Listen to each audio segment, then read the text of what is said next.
जब लोकसभा चुनाव के परिणाम आ रहे थे तब भी मैं लगातार कहता रहा कि लोकसभा चुनाव जितना आपको रोचक दिखाई दिया, रोमांचक दिखाई दिया, आने वाले विधानसभा चुनाव भी कुछ उसी तर्ज पर होंगे। इसकी बानगी आपको हरियाणा के चुनाव में देखने को मिली, जम्मू कश्मीर में देखने को मिली, आपको तमाम दांव पेच देखने को मिले। अब और ज़्यादा दिलचस्प है, सभी की निगाहें थी, मेरी नज़र भी खुद लगातार बनी हुई थी कि महाराष्ट्र का चुनाव किस तरीके से होगा। इसको आज समझेंगे। यूँ तो झारखंड भी बहुत दिलचस्प है, झारखंड पर हमने काफ़ी बात की। महाराष्ट्र में आप देख रहे हैं प्रधानमंत्री मोदी की रैलियां हो रही हैं, उन रैलियों में जो मुद्दे आ रहे हैं, धीरे धीरे अभी समझ में आ रहा है कि मुद्दे कहाँ पर जा रहे हैं, दोनों ही तरफ से। लेकिन सबसे महत्वपूर्ण बात है कि अब मुख्य रूप से 6 धड़े दिखाई देते हैं, 6 बड़ी ताकतें आपस में लड़ रही हैं। 2 तो आपस में ही लड़ते दिखाई देना है, यानी शिवसेना के 2 भाग हैं, एनसीपी के 2 भाग हैं, वहीं कांग्रेस, भारतीय जनता पार्टी, इनकी अपनी अपनी ताकत है। तो ये बड़ा दिलचस्प मुकाबला है और यहाँ पर सबके डेडिकेटेड वोटर्स हैं, तो वोटर्स में भी बड़ा कन्फ्यूजन है। वोट किस तरफ जाएगा, कौन सा मुद्दा चलेगा, ये तो नतीजे बताएंगे। इसको थोड़ा समझते हैं कि चुनाव किस तरफ जा रहा है। महाराष्ट्र के विधानसभा चुनाव की तारीख जैसे जैसे नज़दीक आ रही है, वैसे वैसे राजनीतिक गलियारों में हलचल तेज होती जा रही है। प्रधानमंत्री नरेंद्र मोदी ने भी महाराष्ट्र के धुले में चुनावी रैली को संबोधित कर महायुति के चुनाव प्रचार का आगाज किया। पीएम मोदी ने महाविकास अघाड़ी पर जमकर वार किया। वहीं विपक्ष के आर्टिकल 370 के बहाने पाकिस्तानी एजेंडे के पैरवी का उन्होंने आरोप भी लगाया। जातिवादी राजनीति से इतर एक रहेंगे, सेफ रहेंगे की बात कहकर पीएम मोदी ने कांग्रेस पर करारा वार किया है। इस पर हम चर्चा करते, बहुत सारे मुद्दे हैं, लेकिन उससे पहले एक छोटी सी रिपोर्ट देखिए।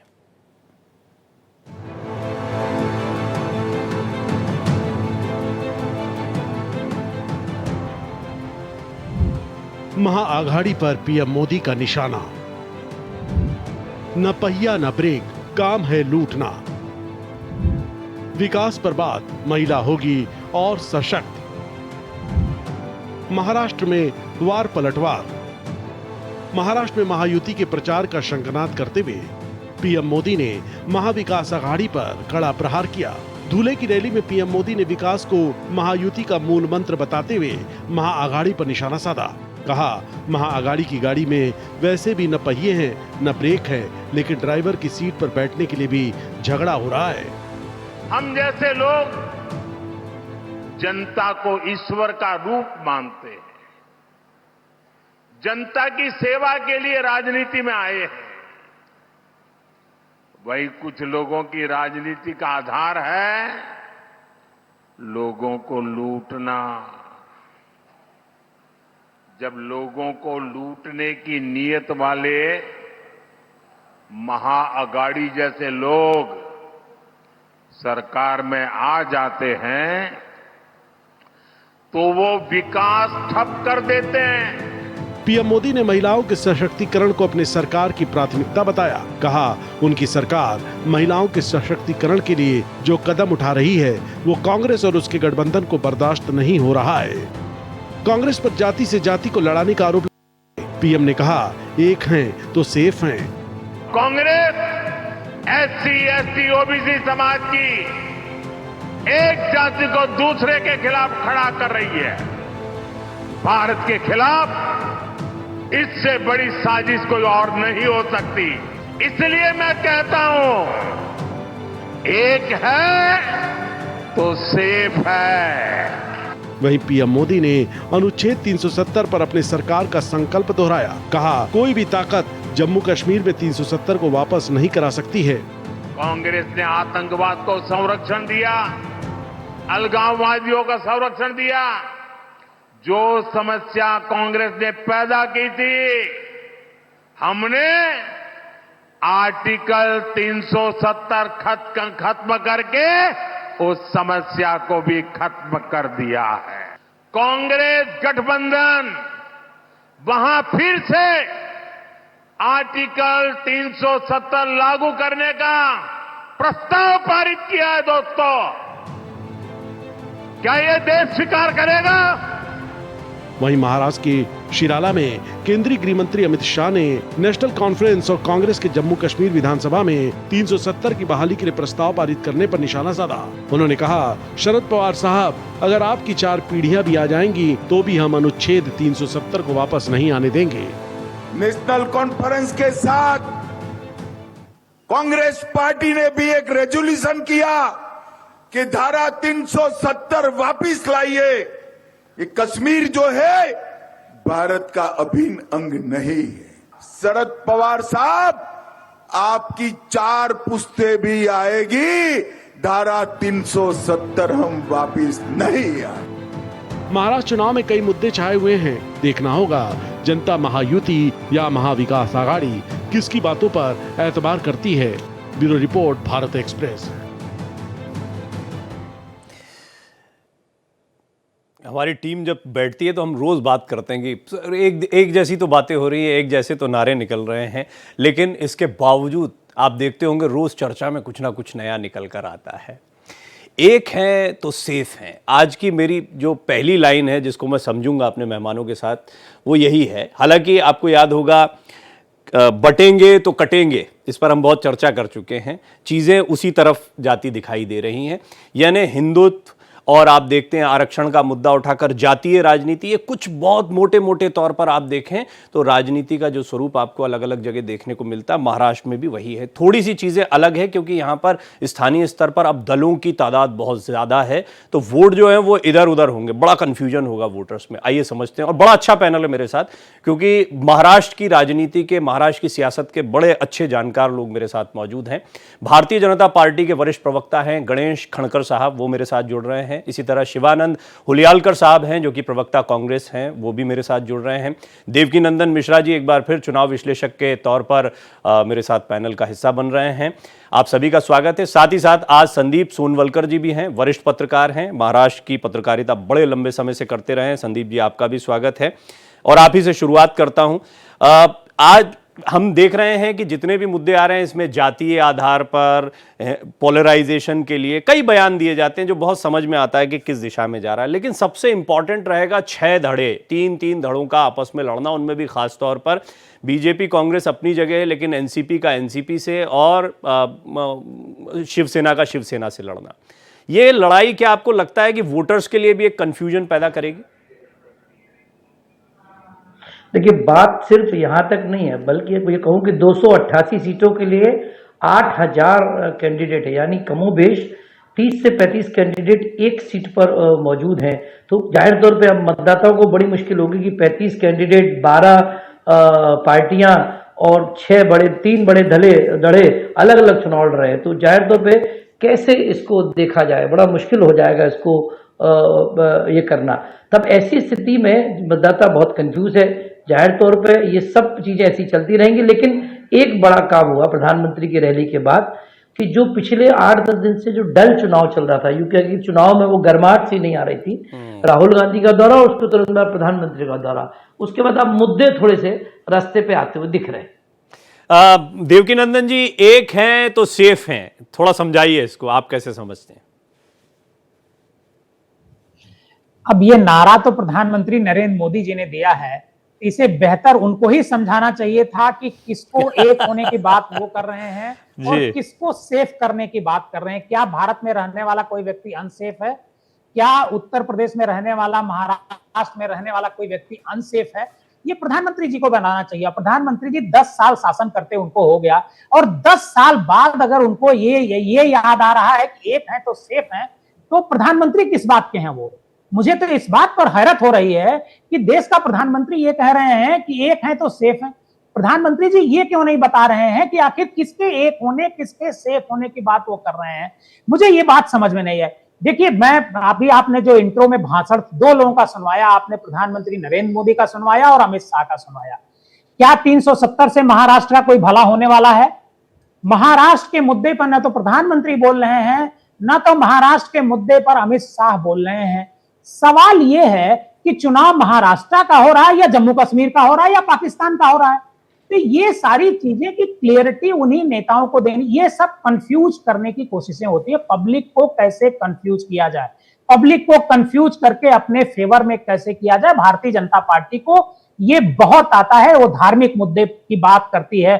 कोई चुनाव बिना हिंदू मुसलमान के भारतीय जनता पार्टी का कंप्लीट नहीं हो रहा है, मैं ये देख रहा हूं। और बताया जा रहा है कि पूरे देश में डेवलपमेंट हो रहा है। प्रधानमंत्री जी को आज ये बात, इससे पहले भी वो कह चुके हैं, एक है, एक रहे, एक है तो सेफ है। तो प्रधानमंत्री जी को ये बताना चाहिए कि एक कौन ठीक है, ये तो हम पूछ एक लेंगे, कौन गणेश है? जी हमारे साथ मौजूद है तो वो बताएंगे इस पर। लेकिन हरियाणा में तो चला ना ये, आप हरियाणा के समय पर भी आपने तो ये वो बातें तो कही थी। प्रधानमंत्री नहीं बता पा ठीक रहे है, तो बड़े मैं मानता हूं नैतिक तौर पर बहुत सारी इन चीजों पर चर्चा हो सकती है, किसको क्या बोलना चाहिए, लेकिन हम जानते हैं चुनावी राजनीति अलग होती है। चुनावी राजनीति में बहुत हल्के हल्के इशारों में बात कही जाती है, और हरियाणा में हमने देखा सदपरिणाम मिला है बीजेपी को, क्यों नहीं बोलेंगे वो? ये आपसे ये देवकीनंदन जी सवाल मेरा। नहीं, हरियाणा, देखिए हरियाणा के चुनाव को महाराष्ट्र के चुनाव और ये झारखंड के चुनाव के नजर में नहीं देखा जाना चाहिए। देखिए हरियाणा एक छोटा राज्य है, हरियाणा की स्थिति डिफरेंस है, 1,25,000 वोटों का डिफरेंस है भारतीय जनता पार्टी और कांग्रेस में। वोट का परसेंटेज 0.5 या 6% के आसपास का वोटों का डिफरेंस है। तो इतना डिफरेंस, सीटों का जरूर डिफरेंस है, लेकिन मैं वोट का सिर्फ इतना- इस मुद्दे की बात नहीं कर रहा, ये तो बात सही है। आपने जो कहा है, जब एक नैरेटिव रखा जाता है और उस नैरेटिव में जब कुछ भाषणों में उस राज्य की बात ना करके कोई और मुद्दों की बात की जाती, जो बात आप कह रहे थे उस पर मैं कह रहा। खैर, हरियाणा, मैं फिर एक बात मैं बताऊं आपको, हरियाणा में जो चुनाव हुआ भारतीय जनता पार्टी ने बाहरी मुद्दे उठाए, लेकिन उससे ज्यादा हरियाणा के मुद्दों को उठाया। हरियाणा में जो सबसे बड़ा मुद्दा था जाट वर्सेज बैकवर्ड, ये भारतीय जनता पार्टी ने हालांकि उठाया। मैं ऐसा मानता हूं, देवकीनंदन जी इसको थोड़ा और समझेंगे, संदीप जी से भी इस पर राय लेंगे, महाराष्ट्र वो और समझते हैं कि यहां पर बीजेपी की तो अपनी जो भी स्ट्रांग होल्ड होगा, लेकिन विपक्ष का या कांग्रेस की जो कमजोरी थी वो भी भारी पड़ी, और महाराष्ट्र में बीजेपी इसी को एड्रेस कर रही है बार बार कि उधर जो कमजोरियां हैं, जो दूरियां हैं, जो सीटों के बंटवारे में देखने को मिली, उसको वो बार बार उठाने का प्रयास कर रहे हैं। तो खड़कर साहब, आपने सुन लिया, देवकीनंदन जी ने कुछ सवाल खड़े किए, भाई आप महाराष्ट्र की बात क्यों नहीं करते हो, आप 370 की बात क्यों कर रहे हैं, 370 से क्या भला होने वाला है महाराष्ट्र का, और एक है तो सेफ है, भाई कौन किसको सेफ करना है, किसको एक करना है? ऐसा है कि मुझे किसी के राजनीतिक विश्लेषक या पत्रकारों की टिप्पणी पर बात करने का उतना तो अधिकार नहीं है, लेकिन जब मैं प्रवक्ता के रूप में यहाँ पर बैठा और पार्टी की भूमिका स्पष्ट कर रहा हूं, तो जब कोई प्रधानमंत्री जी के बारे में कुछ बात कहता है और ये कहता है कि वो उलझे हुए, तो मुझे ये अभी समझ में नहीं आया कि हम वार्तालाप में करते समय वे किस बात पर उलझे हुए हैं। कल ही राहुल गांधी जी यहाँ पर आए थे और उन्होंने कुछ दिखाने की कोशिश की। अब मेरी ये समझ में नहीं आ रहा है कि लोकसभा के पहले जिस मुद्दे को लेकर पूरे देश भर में बातें कही गई कांग्रेस के द्वारा, फिर उनका एक देश भर में यात्रा चली, यात्रा के दरमियान जो जो लोग उनके साथ में रहे वो तो छोड़ दो, वो आज विषय नहीं है। अब जब वे इस बात को कहना चाहते हैं और प्रधानमंत्री जी ने ये कहने की कोशिश की कि भाई कोई आपको बांटने की कोशिश कर रहा है और आप एक होकर इसका सामना कीजिए, तो भाई इसमें गलत क्या है? दूसरी बात, हम सत्ता में बैठे हैं और जिन्हें सत्ता चाहिए, जो आज विपक्ष में बैठे हैं, तो क्या हम उनके चाल चलन के बारे में बात नहीं करेंगे? क्या हमारा अधिकार नहीं है? यदि हमने नहीं किया तो कहेंगे जनतंत्र पर हमला है, और जब वे हम पर हमला करेंगे और हमने उत्तर देने की कोशिश की तो हम उलझे हुए साहब। ऐसा तो, ये तो दोगुनी चाल हुई। ऐसा है कि हमने महाराष्ट्र में जो कहने की कोशिश की, तो हम डेवलपमेंट के मुद्दे पर ही चुनाव लड़ेंगे, 101% लड़ेंगे। हमने मेट्रो लाई, हमने समृद्धि महामार्ग लाया, हम पानी के लिए काम कर रहे हैं, हम पोर्ट को ला रहे हैं, हम कोकण का विकास कर रहे हैं, विदर्भ का विकास कर रहे हैं। हम चुनाव डेवलपमेंट पे लड़ेंगे, लेकिन बार बार इस देश में जो इनमैच्योर पॉलिटिक्स हो रही है, हाथ में किताब दिखाकर लोगों को, भाई हमने इस देश में किसी को बाहर जाने को कहा क्या? किसी को देते समय पूछा कि भाई आप कौन से जात के हो, आप कौन से धर्म के हो? भाई हमने घर सबको दिया, हमने बिजली सबको दी, हर घर शौचालय का अनुदान देते समय हमने नहीं पूछा साहब। हम सबको देना चाहते हैं, हम एहसास कराना चाहते हैं कि भाई एक रहोगे तो सेफ रहोगे। अब इसको जिस नजरिए से, जिस चश्मे से आप देखना चाहते हैं, वो आपके ऊपर निर्भर करता है। आप शिवानंद जी नौजवान किसान एक नए नैरेटिव के साथ वहां पर गए, जाट वोट बैंक पर बड़ा कॉन्फिडेंस था हरियाणा में आपको, और तब मुझे लगता है कि संविधान वाला मुद्दा जो है वो आपने रख दिया था कि ठीक है अब ये उतना काम का नहीं है। लेकिन ऐसा लगता है कि यहाँ पर अभी समझ नहीं आया कुछ, तो एक बार फिर संविधान सामने है या उसी मुद्दे को उठाया जा रहा है, या लोकसभा चुनाव में इसका, ये बीजेपी के नेता ही कहते हैं। हम जब भी उनसे सवाल पूछते हैं कि आप लोकसभा में क्यों कमजोर पड़ गए, लोकसभा में क्यों जीत हुई है, तो वो बताते हैं कि झूठा नैरेटिव था। ये बीजेपी का पक्ष हर बार आता है जब भी मैं पूछता हूं। तो क्या आपको लगता है कि यहां पर ये संविधान वाली बात ही आपके काम आएगी जो लोकसभा में काम आई थी? और जैसा आरोप है बीजेपी का कि आप जाति में बांट रहे हैं, इसीलिए एक है तो सेफ है का नारा देना पड़ रहा है। देखिए, छत्रपति शिवाजी महाराज, शाहू फुले अंबेडकर इस महाराष्ट्र में जिस संविधान की ये लोगों ने बदलना चाहते हैं और इनको आरएसएस बीजेपी को संविधान मंजूरी नहीं है, इसलिए हम सब एक होके संविधान बचाना चाहते हैं। दूसरी बात, महाराष्ट्र में सर देखिए, ईडी का मतलब क्या है? ई बोले तो एकनाथ, डी बोले तो देवेंद्र। ईडी सरकार कहाँ डेवलपमेंट है? 10 साल में मोदी साहब और अमित शाह जी क्या किया है? अगर एकनाथ शिंदे जी, देवेंद्र फडणवीस जी अच्छा काम किया है तो शिवसेना उद्धव गुट तोड़ने का क्या जरूरत था? शरद पवार गुट का तोड़ने का क्या जरूरत है? ED, CBI, income tax, EVM सब मैनेज करके लोगों को धमकाना, ब्लैकमेलिंग करना, इलेक्ट्रिकल बॉन्ड में भ्रष्टाचार करना। आज ही देखिए नोटबंदी का आज के दिन आत्महत्या किया लोगों ने, उसका क्या? देश पूरा 10 साल पीछे चला गया, डेवलपमेंट नहीं, विकास नहीं। महाराष्ट्र का देखिए 370 का बात कर रहे हैं, 370 कौन सा हटाया? लोगों को सिर्फ गुमराह करना, लोगों को झूठ फैलाना। महाराष्ट्र का जो बिजनेस है सब गुजरात लेके गया है। और शिवानंद जी, ये तो मल्टीपल इश्यूज हो जाएंगे, लेकिन मैं आपको बता दूं कि अभी आपके जो काउंटर पार्ट हैं यहाँ पर बीजेपी की तरफ से, वो यही कहने वाले हैं कि हमने नहीं धोखा दिया, उद्धव जी ने धोखा दिया, इतने पुराने गठबंधन को तोड़ दिया, सही शिवसेना और इनका मेल ठीक है। और अजीत पवार पर मैं पूछता रहूंगा सवाल तो भी जवाब नहीं मिले। मैं इसलिए बता रहा हूं आपको कि मैं पूरा लिख के दे सकता हूं स्क्रिप्टेड क्या सवाल जवाब आपके होंगे, लेकिन क्या आपको लगता है कि ये जो सहानुभूति और दूसरा संविधान, यही दो मुद्दे हैं अभी आपके? मैं तो ये जानना चाह रहा था कि कांग्रेस किस चीज को लेकर आगे बढ़ रही है। प्रवीण जी, महंगाई, गैस, कितना महंगाई चरम पर आ गया है और महिलाओं की, फार्मर सुसाइड कर रहे हैं, बेरोजगार बढ़ गया महाराष्ट्र में। हम बिजनेस, नया बिजनेस लेके आ रहे हैं। गुजरात का जो महाराष्ट्र से जो बिजनेस गुजरात गए हैं वो सब हम रोक देंगे। महाराष्ट्र विकास आघाड़ी आने के बाद फार्मर सुसाइड कम हो जाएगा। 10 साल में फार्मर कितने चरण स्पर्श हो गए, आत्महत्या किया है सर। आज भी प्रवीण जी एक बार भी नरेंद्र मोदी जी देखिए कहाँ भ्रष्टाचार नहीं है। समृद्धि रोड का योजना हमारा है, कोस्टल रोड का भी प्लानिंग हमारा है। इन लोगों ने किया क्या है? सिर्फ आके अपना नाम लगाने का और ठोक के देने का। इन्होंने ना महाराष्ट्र के बारे में कोई कभी सोचा नहीं, ना देश के बारे में। नरेंद्र मोदी साहब सेंट्रल में, नरेंद्र मोदी जी, अमित शाह जी फेल्योर है। महाराष्ट्र में एकनाथ शिंदे जी, देवेंद्र फडणवीस जी फेल्योर है। ठीक है, देखिए प्रवक्ता धर्म का आपने पालन कर लिया, आपने अपनी बात बोल ली। अब अगर मैं गणेश जी को नहीं बोलने दूंगा तो फिर ऐसा होगा कि अधूरी बात रह जाएगी। फिर मैं संदीप जी के पास जाता हूं ताकि ये समझे हम कि ओवरऑल चुनाव कहां तक पहुंचा। इसलिए मैं चाह रहा था पॉलिटिकली आप अपनी बात बोल लें। हाँ, तो बताएं खड़कर साहब, बोलिए आप क्या बोलना चाह रहे हैं। प्रवीण जी, मैं आपका धन्यवाद करता हूँ। देखिए, हमसे गलती हो गई है जो कांग्रेस के ध्यान में नहीं आ रही। साहब, समृद्धि मार्ग बना, कोस्टल रोड बना, जो मेट्रो बनी, हमने किसी गांधी का नाम नहीं दिया ना साहब, तो ये डेवलपमेंट दिखेगी कहां से? ये देश में एक अलिखित नियम था ना साहब कि कोई भी बनेगा तो किसी न किसी गांधी का नाम तो हमें देना ही पड़ेगा। और ये जब ये बात कर रहे थे, मैं आपसे हाथ जोड़कर विनती करता हूं कि प्रवक्ता जब बात करे संविधान बदलाव की, तो मेरे हाथ जोड़कर विनती है, या तो प्रियम्बल को पढ़ ले, या जिस समय राज्य घटना को हमने स्वीकार कर लिया, नेहरू जी ने उस समय पर जो राज्य घटना का मसौदा बना उसमें बदलाव हो सकता है क्या, ये एक बार ये जांच कर ले, फिर हम चर्चा में बैठे।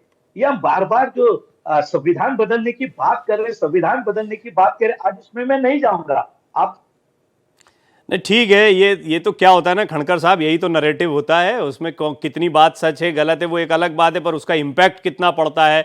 आप ही के नेता कहते रहे कि महाराष्ट्र में लोकसभा चुनाव में जो नतीजा है उसके पीछे इनका झूठा नैरेटिव, कोट अनकोट बीजेपी नेता।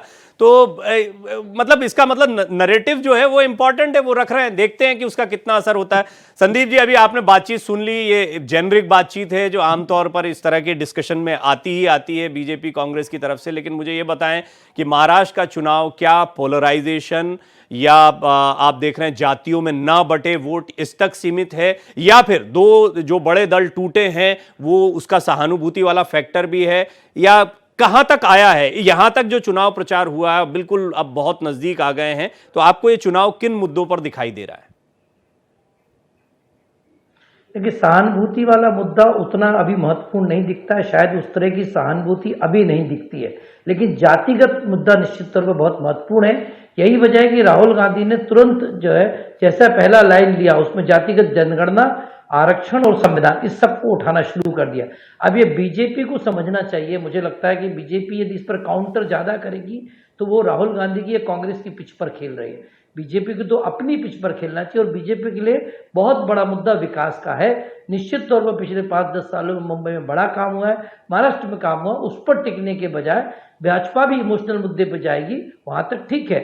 और इसलिए योगी जी को घुमाया गया और कहा गया कि कटेंगे तो बटेंगे, और बटेंगे तो कटेंगे कहा गया, तो वो मुद्दा भी बना। लेकिन अभी मुझे लगता है कि धीरे धीरे चुनाव जातिगत मुद्दों पर और रीजनल मुद्दों पर दोबारा सेंट्रिक होता हुआ दिखाई दे रहा है। बार बार इसको नेशनल करने की कोशिश की जा रही है, लेकिन अंततः लोगों का जो मन है वो रीजनल मुद्दों पर और स्थानीय मुद्दों पर जाता हुआ चुनाव दिख रहा है। राष्ट्रीय मुद्दों पर मुझे नहीं लगता कि चुनाव बहुत ज्यादा डिसाइडिंग होगा, क्योंकि महाराष्ट्र का ये चुनाव, जब हम पिछला चुनाव याद करें या उसके पहले के चुनाव याद करें, भले जब भी मोदी जी को बहुमत मिला और ज्यादा बहुमत मिला 19 में, लेकिन उसके बरबक्स बीजेपी को महाराष्ट्र में बहुमत नहीं मिला और उनको बाद में फिर सहयोगी दलों को लेना पड़ा, चाहे शिवसेना को या बाकी दलों को। तो भाजपा के लिए राष्ट्रीय मुद्दों से ज्यादा स्थानीय मुद्दे बहुत महत्वपूर्ण है, उन पर उनको ध्यान देना चाहिए मुझे लगता है। और कांग्रेस जो है, कांग्रेस की पिच तो साफ है, वो जो राहुल गांधी कहेंगे वही कांग्रेस की पिच होगी। कांग्रेस अपनी तरफ से कोई मुद्दे बनाते हुए दिखती नहीं। अच्छा संदीप जी, एक चीज और बताएं मुझे कि ये जो सहयोगी दल हैं, ये सहयोगी होने के बजाय एक कमजोरी भी है दोनों बड़े दलों की, क्योंकि इनका अपना प्रदर्शन जो है वो बहुत चैलेंजिंग है और बहुत अनसर्टेन है। तो हो सकता है कि बीजेपी कांग्रेस बहुत अच्छा प्रदर्शन करते, लेकिन सहयोगियों की वजह से, चाहे सीटों का बंटवारा हो या फिर एक इंप्रेशन, एक सोच जो जा रही है, वो दोनों चीजें भारी पड़ेंगी बड़े दलों को। पड़ सकती है, लेकिन मुझे लगता है ये कमजोरी महायुति में ज्यादा है, क्योंकि महायुति में सबसे पहले सबसे कमजोर यदि कोई साबित होंगे तो अजीत पवार साहब साबित होंगे, क्योंकि उनका प्रदर्शन न केवल लोकसभा में बड़ा खराब रहा, विधानसभा में बड़ा खराब रहेगा। एकनाथ शिंदे साहब का मुश्किल है कि उनको सारे विधायकों को टिकट देनी पड़ी जो उनके साथ गए थे, तो उनको बहुत बदलाव दिखा नहीं। और एकनाथ शिंदे साहब ने कहने को तो 87 सीटें ली हैं, लेकिन उसमें से 15 उम्मीदवार भाजपा के हैं जो एकनाथ शिंदे की टिकट पर चुनाव लड़ रहे हैं। तो असल में एकनाथ शिंदे की खुद के जो विधायक हैं वो करीब करीब 60 के आसपास है। तो हम ये मान सकते हैं कि क्या स्ट्राइक रेट रहेगा, यदि हम 50% पकड़े तो 30-35 के आसपास। चलिए, आप ये एक इंपॉर्टेंट पॉइंट पर इसको लाए हैं, इसको इंपॉर्टेंट पॉइंट पर लाएं। खड़कर साहब से मैं ब्रेक पर जाऊं उससे पहले एक बात जी बोलिए। एक बात और छोटी सी, वो ये कि शरद पवार साहब इस बार कमजोरी के बजाय फिर से ताकत दे सकते हैं। शरद पवार ताकत दे सकते हैं। खड़कर साहब, आप शिवसेना के विषय में मैं अभी आपसे पूछूं तो अगला आधा घंटा आप बोल सकते हैं कि शिवसेना ने क्या किया, मतलब उद्धव ठाकरे ने क्या किया, क्यों एक ना, लेकिन अजीत पवार जो है ना, ये एक बेमेल कॉम्बिनेशन है और इस पर बहुत मुश्किल, क्योंकि उनके खिलाफ बहुत कुछ बोला गया आपकी तरफ से। उसके बाद में जब विचारधारा की भी बात आती है कि शिवसेना बीजेपी तो कभी अलग नहीं थे, बाला साहेब की आप बात करते हैं, लेकिन एनसीपी के साथ वो मसला नहीं है। और अजीत पवार के प्रदर्शन पर अभी संदीप सोनवलकर जी ने जो कुछ कहा है वो भी इसी ओर इशारा करता है कि वो कहीं आपकी मुसीबत ना बन जाए। नहीं साहब, ऐसा है कि मुसीबत क्यों बनेंगे। और दूसरी बात, हमारे नेताओं ने कई बार ये स्पष्ट रूप से कह दिया है, जो शायद हमने तो पल्ले पाड़ लिया लेकिन शायद अभी तक पत्रकारों के पल्ले नहीं पड़ा है, कि भाई शिवसेना से हमारा गठबंधन ये वैचारिक था, अजीत पवार हमारे साथ में आए हैं तो ये पॉलिटिकल गठबंधन है। हमने क्लियर कर दिया है साहब। दूसरी बात, ये आरोप हम पर लगाए, भले अजीत पवार जो भी है साहब, शुरुआत किसने की महाराष्ट्र में? चुनाव से पहले गठबंधन और चुनाव के बाद का गठबंधन, जो चुनाव आयोग को सबमिशन देना पड़ता है। तो मैं भी एक जिले का अध्यक्ष हूँ और चुनावी संबंधी से जिम्मेदार होने के नाते कह रहा हूँ कि चुनाव के पहले गठबंधन का मतलब कुछ और होता है और चुनाव के बाद का गठबंधन अलग होता है। शुरुआत तो उद्धव ठाकरे जी ने की ना भाई। नहीं, तो आपने जो बात बोली है ना, ये तो एक ऐसा बड़ा टॉपिक है जिसको मैं डिस्कस करना चाह रहा हूं। हालांकि इसमें थोड़ा समय लगेगा तो हम इसको ब्रेक के बाद उठाएंगे कि गठबंधन चुनाव के बाद जो होता है, यहां तो अब ऑप्शंस बढ़ गए हैं और क्या देवकी नंदन जी ये ऑप्शंस चुनाव के बाद में, और मैं इसको गणेश जी समझूंगा आपसे, थोड़ा सा इसको डिटेल में बात करेंगे सभी। आप मुझे मौका दीजिए, मैं आपको समझाऊंगा कि हाँ, मैं वही तो कह रहा हूं, एक छोटे से ब्रेक पर जाना, उससे पहले एक टिप्पणी मैं ले लेता हूं, नहीं तो अदरवाइज आप बोलेंगे और फिर वो बात अधूरी रह जाएगी, इसलिए ब्रेक के बाद इसको थोड़ा इसी विषय पर आप ही से शुरू करूंगा। लेकिन देवकी नंदन जी, मुझे ब्रेक पर जाने से पहले आप ये बताएं कि अब ऑप्शन ज्यादा बढ़ गए हैं और यहां क्या धर्म गठबंधन का, मतलब ये कहना बड़ा अजीब लगता है, लेकिन फिर भी क्योंकि हमने महाराष्ट्र में देख ही लिया है, इतने पुराने सहयोगी जब साथ में नहीं रहते हैं, जब अजीत पवार छोड़कर इधर आ जाते हैं, जब उद्धव ठाकरे जो है मुख्यमंत्री बनने के लिए बीजेपी के साथ इतना पुराना गठबंधन छोड़ देते हैं, ये दोनों ही तरफ से होता है। तो ऐसे में इस चुनाव में भी जो नतीजे आएंगे उसमें तो और ऑप्शन बढ़ जाएंगे। देखिए, 2024 में जो महाराष्ट्र का चुनाव हो रहा है, आप 23 नवंबर तारीख को देखेंगे दोपहर बाद की तस्वीर कुछ अलग होगी। उसकी वजह यह है कि कोई दल, जो अभी बीजेपी के प्रवक्ता साहब ने कहा, बहुत अच्छी बात उन्होंने कही कि ये गठबंधन जो है ये पॉलिटिकल गठबंधन है। जो भी आज की तारीख, चाहे अजीत पवार के साथ हो चाहे शिंदे के साथ हो, इनका पॉलिटिकल गठबंधन है। पॉलिटिकल गठबंधन कभी भी टूट सकता है और दूसरी तरफ जा सकता है। तो सरकार किसकी बनेगी, कौन ज्यादा विधायक लेकर के आएगा जी, इस पर तय नहीं करेगा। हो सकता है कि आऊंगा शिवानंद जी, आपके पास आऊंगा। हो सकता है अजीत पवार 23 नवंबर को नतीजे आने के बाद वो इधर मतलब दूसरी तरफ चले जाएं। हो सकता है जो शिंदे साहब हैं वो भी कांग्रेस, मतलब नई शिवसेना में चले जाएं। ये भी हो सकता है। नहीं, ठीक है, होने को तो कुछ भी हो सकता है। अब मैंने, मेरा एक बेसिक मोटी बात यह है कि अब संभावनाएं अपार हो जाएंगी, मतलब और ज्यादा बढ़ जाएंगी। बट ये फैक्चुअली कितना सही है, ये इसको समझेंगे। महाराष्ट्र के चुनाव के लिए जो नतीजे आएंगे वो बहुत चौंकाने वाले नतीजे होंगे, और उन नतीजों के बाद जिस तरीके से भगदड़ एक दूसरे से दलों में सर, अब मैं नहीं चौंकता, कोई ओपिनियन, कोई एनालिसिस पे चौंकना बिल्कुल अजीब सा लगता है, क्योंकि अब जब जो हो जाता है, जनता जो तय करती है, उसके दिमाग में जो चलता है वही स्पष्ट होता है। हालांकि मैं ये जानता हूं कि देवकी नंदन मिश्रा एक ऐसे पत्रकार हैं जिनकी ज्यादातर एनालिसिस मेरे पैनल पर तो बिल्कुल ठीक निकली है जब उन्होंने सीटें बताई हैं। तो आपने बोला था खड़कर साहब कि आप पहले तो ये समझाएंगे कि जो बने हुए हैं वो बने रहेंगे, जिनके खिलाफ लड़ रहे हैं उनके खिलाफ लड़ते रहेंगे। हालांकि मैं आपको बता दूं कि एक बड़ा चर्चा का विषय ये भी रहा कि आने के लिए महाराष्ट्र के विकास के लिए आ जाएं, उद्धव भी साथ में आ जाएं, शरद पवार भी साथ में आ जाएं, ये भी निमंत्रण हो चुका है। ऐसा है कि हमारा एजेंडा कोई छुपा है नहीं, और दूसरी बात, एक बात कहने के बाद दूसरी बात कहने की हमारी तो आदत है नहीं साहब। संघ का स्वयंसेवक हूं, डंके की चोट पर कहता हूं, भारत माता की जय कहने में जिसे कोई हिचकिचाहट नहीं होती है, वो आए हमारे झंडे के तले नीचे खड़े हो जाए साहब। हम सारे गिले शिकवे भूलकर आपके सामने आ जाए। भारत माता का उत्थान करना है, और यह राष्ट्र, यह कभी हिंदू राष्ट्र था, जो साथ में है वो सब हमारे, यहां से कोई बाहर नहीं जाएगा। हमारी नीति स्पष्ट है प्रवीण जी, इसमें कोई दो राय नहीं है। जो साथ में आना चाहता है वो आए, बशर्ते वो भारत माता की जय कहे, भारत माता के उत्थान के लिए काम करे। हमारे दरवाजे सबके लिए खुले साहब, दिल बड़ा है हमारा। उसके लिए सत्ता होना ही आवश्यक नहीं होता है, जरा भी नहीं। आप मुझसे ब्रेक से जाने से पहले आपसे मुझसे कुछ पूछ रहे थे सर, मैं ये बता दूं कि चुनाव के पहले गठबंधन, जब चुनाव आयोग को आप ये सब जो संस्मरण देते हैं ना साहब, तो उसमें स्टार प्रचारकों की आपकी लिस्ट होती है जो वहां सबमिट की जाती है। आपके चुनाव के खर्चे जो होते हैं वो दोनों दलों को साथ में सबमिट करने पड़ते हैं। जब मेरे यहाँ पर कोई, मैं किसी नेता की सभा लगाता हूँ और मेरे साथी मित्र दल का भी कोई उम्मीदवार हो, तो उस खर्चे में वो शेयर होल्डर होता है, वो हमारे मंच पर बैठता है। चुनाव आयोग के सामने हम युति के साथ भी जब जाते हैं तो उसका मतलब बड़ा अलग होता है साहब। जब चुनाव के नतीजे आएंगे और आप जब ये सोचेंगे कि अब इनके बगैर हमारा काम नहीं होगा, और आप ये कहोगे कि चार दीवारी में बात हुई थी, आपने ये कहा था, वो कहा था। प्रवीण जी, मुझसे जब से मैं राजनीति समझ में आ रही है, मुंबई महानगर पालिका में शिवसेना हमारा बड़ा भाई रहा है, और हमारे पास इतनी संख्या तो जरूर थी कि कांग्रेस के समर्थन के साथ हम हमारा मेयर कभी भी बना सकते थे, लेकिन हम नहीं गए साहब, क्योंकि हमने युति में चुनाव लड़ा था, तो हमने युति को निभाया। हम कभी शिवसेना को छोड़कर नहीं गए, तो जी, जी। शिवसेना ने हमारे आपके गठबंधन धर्म पर तो प्रश्न है ही नहीं। ये है सवाल कि जब आपका शिवसेना जैसा एक पायनियर गठबंधन जिसको माना जाता था ये तो एक ही है, ये कहां अलग होंगे, जब वो अलग हो गया तो अभी जो साथ में वो अलग हो जाए बाद में अपनी अपनी चॉइसेस से अपने फायदे के लिए, तो इसमें क्या आश्चर्य होगा?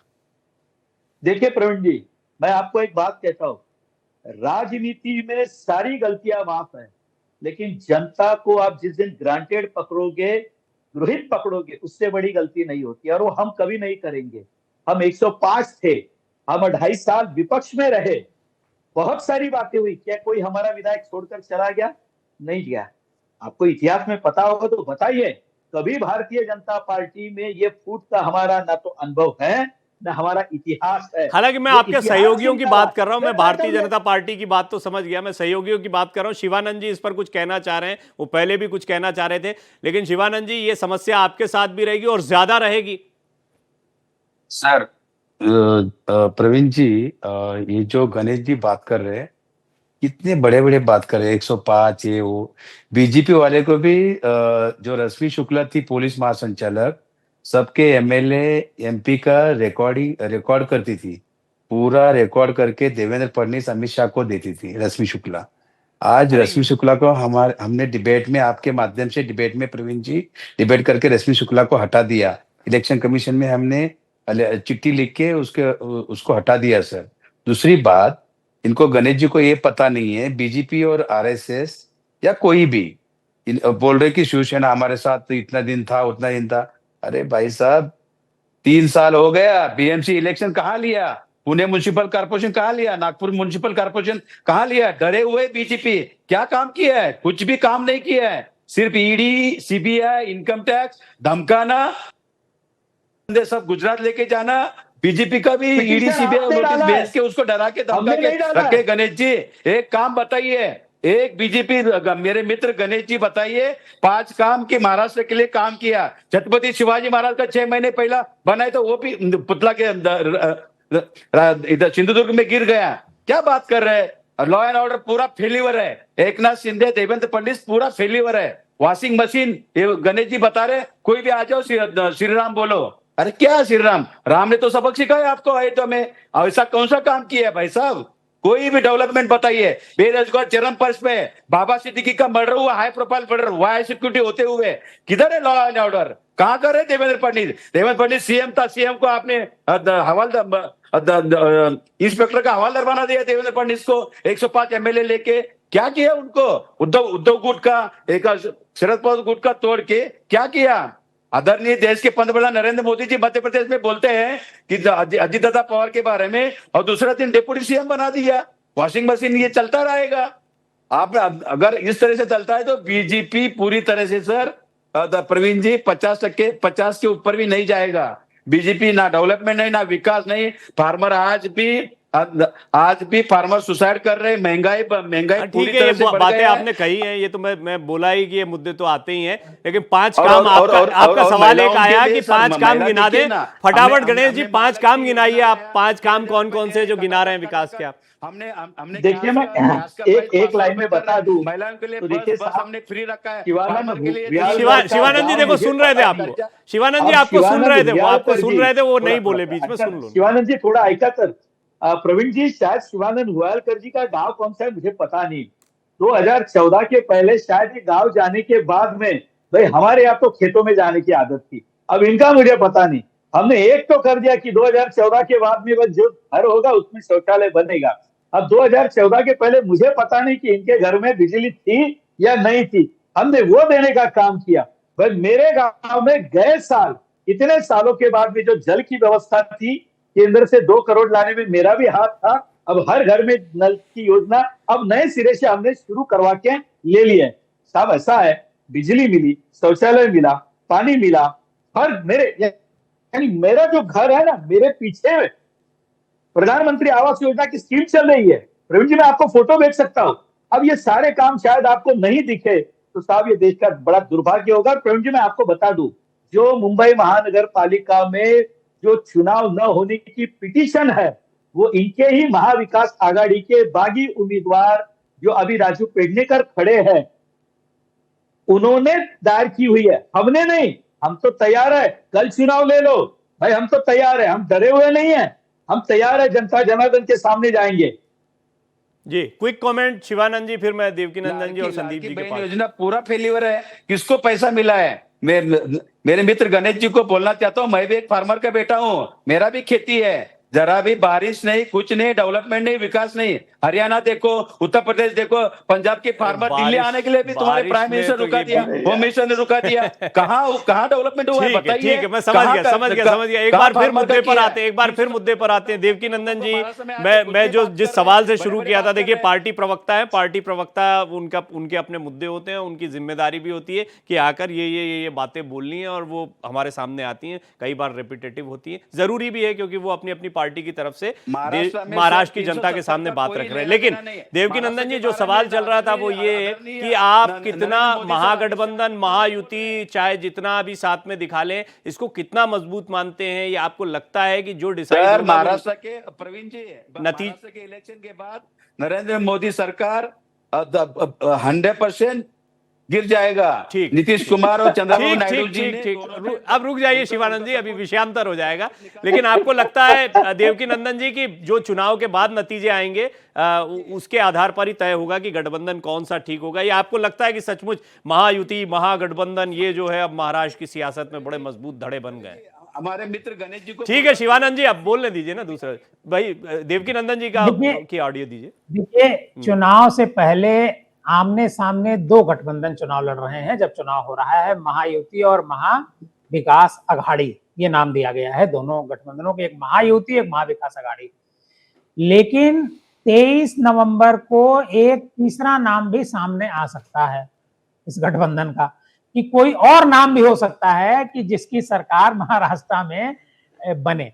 दरअसल क्या है, कभी भी बेमेल गठबंधन, आज की तारीख में जो गठबंधन, मैं बल्कि जो महाविकास अघाड़ी का जो गठबंधन है, वो आप तार्किक तौर पर ये कह सकते हैं कि ये बेमेल गठबंधन है। लेकिन मैं उसे ज्यादा पुख्ता गठबंधन इस वजह से मानता हूं क्योंकि जो शरद पवार जी हैं और कांग्रेस से निकल करके ही शरद पवार ने एनसीपी बनाई थी। आज की तारीख में वो कांग्रेस के साथ खड़े हैं। उद्धव ठाकरे शिवसेना है, शिवसेना को भारतीय जनता पार्टी ने तोड़ा। यह एक अपमान, जो अभी हमारे मित्र पत्रकार कह रहे थे, साथी कह रहे थे कि अभी जो मतलब सिंपैथी की बात नहीं चल रही है। एक सिंपैथी का माहौल पूरे मराठवाड़ा, महाराष्ट्र में उद्धव ठाकरे को लेकर के है। तो उद्धव ठाकरे का जो अपमान हुआ है, इस वजह से वो बीजेपी में नहीं जाएंगे। मैं आपको बता दूं कि चुनाव जब शुरू हुआ महाराष्ट्र का, उससे पहले और उसके बाद तक कई बार इस तरह की खबरें उड़ाई गई, टेलीविजन में खबरें चली कि उद्धव ठाकरे बीजेपी के साथ जा रहे हैं, लेकिन बीजेपी के साथ नहीं गए। तो उनके जाने की संभावना मुझे इधर कम नजर आ रही है। बल्कि जो महायुति में लोग हैं, उनमें जो दो हैं, एक अजित पवार हैं। अजित पवार ने आज एक बयान दिया, शायद आपने ध्यान नहीं दिया है। उन्होंने योगी जी का जो बयान है, बटेंगे तो कटेंगे, पर उन्होंने क्या कहा? उन्होंने कहा कि वे बाहरी लोग हैं, आकर के इस तरह का बयान दे जाते हैं। इसका मतलब कि वो इस बयान से सहमत नहीं है। तो ठीक बात है, मैं आप एग्री हूं। उनकी पॉलिटिक्स अलग है, उनका वोट बैंक अलग है, उनको बहुत सारी चीजें। जब उनकी पॉलिटिक्स अलग है तो वो एक अजित पवार इसमें है। दूसरा, जो शिंदे साहब हैं, शिंदे साहब भी भले शिवसेना के सामने लड़ रहे हैं, लेकिन जब नतीजे आएंगे तो वो कहां जाएंगे, इसका कोई ठिकाना नहीं है। तो ये दोनों मुझे दोनों बेमेल है, इसमें आपको लगता है नजर आ रही। उसकी एक वजह और भी है डॉक्टर साहब, इसकी एक वजह और है। दरअसल क्या है कि जो खड़गर साहब, आऊंगा मैं आपके पास, लेकिन एक कमेंट इसी पर मुझे लेना रह चुके हैं। आऊंगा मैं। देवेंद्र फडणवीस को चीफ मिनिस्टर बनना चाहिए क्योंकि सबसे बड़ी पार्टी उनकी थी, लेकिन शिंदे साहब को चीफ मिनिस्टर बनाया गया। अभी तक ये घोषित नहीं किया गया है कि शिंदे साहब चीफ मिनिस्टर होंगे या देवेंद्र फडणवीस होंगे। अगर शिंदे साहब को लगेगा कि वो चीफ मिनिस्टर नहीं बन रहे हैं बहुमत महायुति को मिलने के बाद भी, तो मुझे नहीं लगता है कि शिंदे साहब, बट देखिए ये एक अलग मसला हो जाएगा देवकी नंदन जी, थोड़ा बातचीत हम इस पे कर भी चुके हैं। एक बात तो कह ही दी गई है कि हम नेतृत्व में लड़ रहे हैं, ठीक है, सीएम फेस ऐसा नहीं, किसी के नेतृत्व में लड़ना, देवेंद्र फडणवीस का खुद कहना कि हम शिंदे के नेतृत्व में लड़ रहे हैं, सबका कहना कि इसमें कोई ये नहीं कहा उन्होंने। नहीं, उन्होंने कहा कि ये हमारा मुख्यमंत्री अभी मेरे बगल में बैठा हुआ है। कहा नहीं, अरे कई बार अभी देखिए, आप खनकर साहब से आप बोलेंगे, वो बेझिझक बोल देंगे कि हम शिंदे साहब के नेतृत्व में लड़ रहे हैं। कोई भी बीजेपी का नेता बेझिझक बोल देगा इस बात को। बताइए खनकर साहब, लड़ रहे हैं कि नहीं शिंदे जी के नेतृत्व में? भाई मुख्यमंत्री है हमारे, भाई उनके नेतृत्व में हम चुनाव लड़ रहे हैं। लेकिन प्रवीण जी, मुझे आप मौका देंगे तो एक बात कहना चाहता हूं। मैं संदीप जी से थोड़ा इसको समझना चाह रहा हूं, अगर इसी विषय में आपकी बात है तो उसको आप रखें, अदरवाइज कुछ और बात है तो मैं पहले संदीप जी से बात कर लेता हूं, फिर आपके पॉइंट पर आता हूं। नहीं, मैं थोड़ा, मुझे मतलब ये क्या हो रहा है, मैं चर्चा में तो सुन रहा हूं कि भाई उद्धव ठाकरे यहाँ जाएंगे वहां जाएंगे, महायुति में सारी गड़बड़ है, शरद पवार जी कांग्रेस से निकले लेकिन फिर कांग्रेस के साथ में है। देखिए ऐसा कि महायुति में सारी गड़बड़ है और महाविकास आघाड़ी में सब कुछ अच्छा चल रहा है, ये मुझे उदाहरण देना ये मुनासिब है? मुझे पता नहीं है, मुझे माफ करे। नहीं, उन्होंने शुरुआत में कहा बेमेल गठबंधन वो भी है, महाविकास आघाड़ी भी बेमेल गठबंधन है, बोला उन्होंने। संदीप जी, लेकिन ये बताइए, जो हमारा विषय चल रहा है उस पर मैं थोड़ा आपका भी विचार चाहूंगा, और ये बड़ा सवाल होगा, इसको आज हम डिस्कस कर रहे हैं और आज ऐसा लगता है कि अभी आज क्यों डिस्कस कर रहे हैं, लेकिन ये सबसे बड़ा सवाल महाराष्ट्र में नतीजे आने के बाद होगा। अगर नतीजे बहुत ज्यादा फ्रैक्चर्ड होते हैं और सभी थोड़ा थोड़ा अच्छा प्रदर्शन कर, ये बात अलग है कि सिंगल लार्जेस्ट पार्टी या बीजेपी बहुत अच्छा प्रदर्शन कर जाती है तो हम जानते हैं कि बड़ी पार्टी की तरफ ज्यादातर लोग जाते हैं, जैसा कि अभी वर्तमान में भी हुआ। यहां तो सरकार बनने के बाद में हमने देखा पिछले 5 साल घमासान होता चला गया। लेकिन संदीप जी, कितना इंटैक्ट आपको ये दोनों गठबंधन दिखाई पड़ते हैं और क्या कॉम्बिनेशन, किसको आप मेल ज्यादा मिला जुला कॉम्बिनेशन मानते, किसको बेमेल मानते हैं? देखिए, दोनों पक्ष ये कह चुके हैं कि ये पॉलिटिकल गठबंधन है, वैचारिक गठबंधन दोनों तरफ नजर नहीं आता है। जब पॉलिटिकल गठबंधन है तो पॉलिटिकल कंपल्शन कुछ भी हो सकते हैं और सरकार बनाने के लिए कोई भी कहीं भी जा सकता है। इस बारे में अभी जो टिप्पणी करना थोड़ा जल्दबाजी होगी। दूसरा, महाराष्ट्र में 20 से 22 कम से कम इंडिपेंडेंट चुनकर आएंगे, वो किधर जाएंगे उस पर भी सरकार बनना तय होगा। तो सरकार बनने के बहुत सारे फॉर्मूले होंगे। हम विषय पर लौटते, मुझे लगता है कि जो मुद्दे बन रहे हैं वो बहुत महत्वपूर्ण होते जा रहे हैं और बीजेपी को इस बात से बचना चाहिए कि संविधान, आरक्षण और जाति ये मुद्दा ना बने, बीजेपी अपने मुद्दों की तरफ चुनाव ले जाए तो ज्यादा बेहतर होगा। तो उनका मुद्दा तो है ये, वो लगातार कहते रहे हैं, ये जो बटेंगे तो कटेंगे, एक हैं तो सेफ हैं, ये तो मुद्दा है ही बीजेपी का हमेशा, जिसको पोलराइजेशन कहा जाता है। लेकिन वो इस मुद्दे को सिर्फ योगी के मुंह से कहलवा रहे हैं, कोई और नहीं कह रहा। मुश्किल ही हो गई है। योगी जी आए, बोल के गए, प्रधानमंत्री ने कहा कि एक है तो सेफ है, बच के वो भी बोले, सेफ होकर बोले, क्योंकि इस जो नारे हैं बीजेपी को तो फायदा करेंगे, इसमें कोई शक नहीं। बीजेपी को ये सब नारे फायदा करेंगे, जितना हिंदू वोट इकट्ठा होगा बीजेपी को फायदा होगा, लेकिन उतना ही नुकसान उनके गठबंधन सहयोगियों को हो सकता है, अजीत पवार को और एकनाथ शिंदे साहब को। तो अभी बड़ी मुश्किलें हैं। अब सना मलिक खड़ी हैं, नवाब मलिक खड़े हैं, अब कैसे भाजपा वाले उनका विरोध कर दें? तो बड़े संभल कर बोल रहे हैं, क्योंकि नवाब मलिक के विरोध में बोलते रहे, लेकिन अब कह रहे हैं कि उनके प्रचार में नहीं जाएंगे। तो बड़ा गड़बड़ झाला चल रहा है। मैं वही कह रहा हूं, लगता है कि चुनाव में मुद्दों की होना साफ बहुत जरूरी है। अच्छा, आप मुझे थोड़ा ये बताएं संदीप जी, आप बहुत लंबे समय से महाराष्ट्र की सियासत को कवर भी कर रहे हैं, जानते भी हैं, जो अभी looking at the seat sharing कि जिसको जितनी सीटें मिली हैं इसके आधार पर अगर देखा जाए तो परफॉर्मेंस वाइज और अलग अलग क्षेत्रों में जिसकी जितनी पकड़ है उसके आधार पर अगर समझा जाए तो आपको क्या लगता है कि कौन सी पार्टी जो है वो रेस में पहले से अपनी स्ट्रैटेजी को मजबूत करके चल रही है? देखिए, मुझे तो लगता है कि सबसे ज्यादा मजबूत चल रहे शरद पवार साहब। वो उनके भले तमाम लोग टूट कर चले गए, लेकिन शरद पवार साहब इस समय सबसे बेहतर स्थिति में और सबसे बेहतर उम्मीदवारों के साथ और सबसे कम बगावत वाला फेस कर रहे हैं। भाजपा की भी 40-45 जगह बगावत हो गई, कांग्रेस में 30-32 जगह बगावत हो गई, एकनाथ शिंदे की बगावत हो गई, लेकिन शिवसेना में बगावत हो गई। शरद पवार साहब की कोई बगावत नहीं दिखती और पश्चिम महाराष्ट्र मराठवाड़ा में वो लगातार घूम रहे। जिस दिन से लोकसभा चुनाव निपटा उसके अगले दिन से वो चुनाव में लग गए और उनका जो मुद्दा है वो स्थानीय मुद्दा है और स्थानीय मुद्दे पर वो बहुत सक्सेसफुल हैं। मैं सिर्फ आपको पॉलिटिकल तौर पर कहता हूँ, जहां तक चुनाव परिणाम की बात है तो बीजेपी सबसे ज्यादा सीटें लड़ रही है। 154 सीटें बीजेपी ने अपनी ली हैं, 15 सीटें उन्होंने एकनाथ शिंदे से ले ली हैं, 4-5 सीटें उन्होंने अजीत पवार से ले ली। तो बीजेपी तो 170 के आसपास सीटें लड़ रही है। फिर भी बीजेपी जब 170 का सीट का आंकड़ा लड़ती थी तब भी बीजेपी को बहुमत नहीं मिला था। तो ऐसा नहीं है कि बीजेपी बहुत ज्यादा अच्छा परफॉर्मेंस कर ही जाए, इस बात की कोई गारंटी है। सीटों की गिनती से बहुत ज्यादा फर्क नहीं पड़ता। फर्क इस बात से पड़ेगा कि तीनों दल के लोग एक दूसरे को क्या सहयोग करते हैं या नहीं, पहला तो ये। दूसरा ये कि चुनावी मुद्दे किस तरफ से अख्तियार लेते हैं, क्योंकि यदि जाति की तरफ गया मुद्दा तो निश्चित तौर पर महाविकास आघाड़ी को फायदा होगा, लेकिन जाति से हट के विकास और धर्म पे बात हुई तब बीजेपी आघाड़ी को फायदा। अब कहाँ जाएगा। हाँ, हालांकि मैं देखता हूं कि चुनाव के कुछ दिन पहले तक भी जो है असर पड़ता है, लेकिन फिलहाल जितना बेस बनना होता है इस समय तक बन जाता है, लोगों का मिजाज बन जाता है। मैं खड़कर साहब के पास जाना चाह रहा था लेकिन वो फ्रेम में दिखाई नहीं दे रहे, कुछ छेड़छाड़ हो गई है उनकी फ्रेम के साथ में। तो इस बीच में आप मुझे शिवानंद जी बताएं कि यहाँ पर मैंने एक चीज़ हमेशा चुनाव में देखी है, अभी हाल के चुनाव में, कि कांग्रेस धीरे धीरे धीरे कॉम्प्रोमाइज करते करते अपने प्रदर्शन पर सिमटती आ रही है। अभी देखा था हमने महाविकास आघाड़ी में आपकी स्थिति ये हो, जब टूट फूट हो गई तो उसके बाद ये हुआ कि कांग्रेस जो है वो मजबूत और बड़े दल के तौर पर आया। लेकिन सीट शेयरिंग में हरियाणा के बाद से ही आप पर दबाव बनने लगा समाजवादी पार्टी की तरफ से। अबू आजमी साहब मेरे साथ थे, उन्होंने तो खुलकर कहा था गलती नहीं करनी चाहिए इनको, और वो खींचतान चलती रही। समहाउ आप लोगों ने मैनेज कर लिया, ये भी बात ठीक है।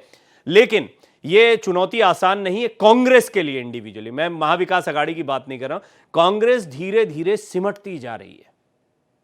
रविंद्र जी, देखिए, महाराष्ट्र विकास आघाड़ी इंडिया गठबंधन बहुत मजबूत है और 200 के ऊपर हम महाराष्ट्र विकास आघाड़ी जीतने जा रहे हैं।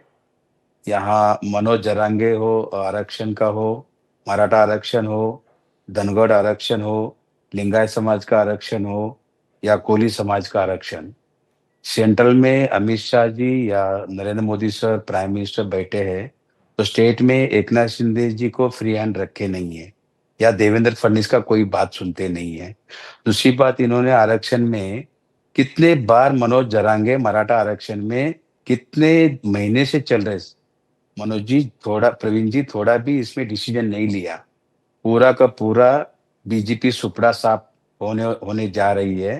दूसरी बात, महाराष्ट्र विकास आघाड़ी कोई भी प्रॉब्लम नहीं है, तीनों पार्टी मिलके, समाजवादी पार्टी भी हमारे साथ है, इंडिया गठबंधन सरकार बनना तय है और हम जीतने जा रहे हैं। दूसरी बात, देवेंद्र फडणवीस जी जहां बीजेपी सीट कैंडिडेट है वहां एकनाथ शिंदे जी हेलीकॉप्टर से नागपुर हो, वर्धा हो, श्रीगोंदा हो, ये भी फॉर्म एकनाथ शिंदे जी ने बीजेपी के अगेंस्ट खड़ा किया है और दोनों के आपस में भी लगे हुए हैं। कोई विकास नहीं, डेवलपमेंट नहीं, कोई महाराष्ट्र के बारे में दोनों को कुछ लेना देना नहीं है। अजीत पवार जी का नवाब मलिक के बारे में बीजेपी बोल रहे हैं हम प्रचार नहीं करेंगे। सदा सरवनकर को बीजेपी वाले ये राज ठाकरे के लिए उधर माहिम में बहुत प्रेशर बनाया, बहुत सदा सरवनकर को कितना प्रेशर बनाया राज ठाकरे ने, देवेंद्र फडणवीस ने, अमित शाह जी भी बात किया, नहीं सुना एकनाथ शिंदे जी। एकनाथ शिंदे जी अमित शाह जी के साथ जो नक्सलवादी का मीटिंग दिल्ली में तय हुआ था, सब स्टेट का चीफ मिनिस्टर को बुलाया था, तभी अमित शाह जी, होम मिनिस्टर, ठीक है, वो तो उनका इंटरनल मसला है, वो उन लोगों से बात, अभी गणेश जी होते तो उनसे बात करते हैं इस पर। लेकिन अब चलिए क्लोजिंग कमेंट की तरफ बढ़ते हैं जी। अच्छा, दूसरी बात जो गणेश जी इसके पहले बोला कि योगी आदित्यनाथ ना बटेंगे ना काटेंगे, और आज प्राइम मिनिस्टर साहब बोल रहे हैं कि ना हम एक ही है। तो अगर नरेंद्र मोदी साहब अच्छा काम किया है, एकनाथ शिंदे जी अच्छा काम किया है, तो योगी आदित्यनाथ का होल्डिंग क्यों लग गया मुंबई में? महाराष्ट्र में योगी आदित्यनाथ का क्यों लग गया है? राम तो सबक सिखाते हैं अयोध्या में, उल्टा योगी को लाया तो 220 है, वो फेस वैल्यू होती है। तो इस पे अलग से हम बात कर लेंगे। मैं तो कह चुका हूं, मैं इस पे एक पूरा डिस्कशन कर चुका हूं। हिंदुत्व का मुद्दा कितना बड़ा मुद्दा है। संदीप जी जो कह रहे थे बीजेपी को प्रवीण जी, अपनी मैं पिच भी पर हिंदू हूं, मैं भी अपनी हिंदू पिच हूं। पर खेलना चाहिए। ऐसा- बीजेपी को ऐसा लगता है, देखिए, आपका जो सवाल है उसमें बीजेपी को ऐसा लगता है, उनके स्ट्रेटेजिस्ट को ये लगता है कि हिंदुत्व और का OBC मुद्दा उनके लिए काम करेगा और योगी आदित्यनाथ हिंदुत्व का चेहरा है, वो स्वीकार है। लेकिन देवकीनंदन जी, चलिए क्लोजिंग कमेंट की तरफ बढ़ते हैं। मुझे ये बताइए आप कि इस पूरे इसमें आपने तो स्वीकार किया है कि बाद में जब नतीजे आएंगे तो कुछ एक नया गठबंधन भी सामने देखने को मिल सकता है, लेकिन जो मैं संदीप जी से पूछ रहा था, स्ट्रैटेजिकली आपको अभी कौन मजबूत दिखाई दे रहा है? सीटों के बंटवारे में बीजेपी ने अपने आप को सिंगल लार्जेस्ट पार्टी के तौर पर आए, क्योंकि ज्यादा सीटें लड़ रहे हैं, इस स्थिति में रखा है। एकनाथ शिंदे उनके साथ हैं, अजीत पवार अगर चलिए मान लीजिए उनके विषय में इतनी चर्चा हुई है, वो होते हैं नहीं होते हैं भी, लेकिन बीजेपी ने कुछ इस तरीके से स्ट्रैटेजी बनाई है कि उनका होल्ड मजबूत रहे। नहीं, बीजेपी इससे पहले भी इससे ज्यादा सीटें लड़ चुकी है, लेकिन बीजेपी उतनी सीटें जीतती नहीं है, जैसा संदीप जी ने कहा, बहुत सही बात उन्होंने कही। और पूरे महाराष्ट्र में जो बात अभी संदीप जी ने कही, वो बहुत अच्छी बात कही कि शरद पवार से बड़ा नेता कोई वहां पर महाराष्ट्र में नहीं है। और महाविकास आघाड़ी जो गठबंधन है, वो उसकी अगुवाई एक तरीके से शरद पवार ही कर रहे हैं।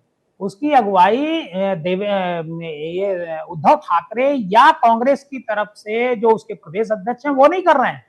जितनी बात वो कहते हैं उतनी ही बात मानी जाती है।